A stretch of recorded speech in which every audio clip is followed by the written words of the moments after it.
حضرت عثمان رضی اللہ تعالیٰ عنہ سے روایت ہے کہ نبوت کی شہرت کے وقت نبی اکرم صلی اللہ علیہ وسلم پر اہل قریش کے ظلم و ستم زیادہ ہو گئے تھے، لیکن اس وقت ایک یہودی بڑا ہی عقلمند تھا اور مدینہ منورہ میں رہتا تھا۔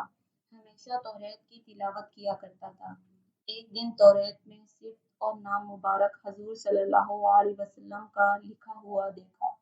مارے غصے کے اپنی بیوی سے کینچی منگوا کر صفت و نام مبارک حضور صلی اللہ علیہ وسلم کا کاٹ دیا اور پھر دوسرے دن اپنے معمول کے مطابق توریت پڑھنا شروع کی تو دیکھا کہ پھر اسی مقام پر نام مبارک موجود ہے۔ پھر نام کو کاٹنے پر مستعد ہوا۔ فوراً ایک آواز غیب سے آئی کہ اے ملعون، اگر تو 1000 بار بھی صفت اور نام مبارک حضور صلی اللہ علیہ وسلم مٹا دے گا تو ہرگز مٹا نہ سکے گا۔ تب یہودی ڈرا اور جانا کہ محمد صلی اللہ علیہ وسلم سچے رسول ہیں۔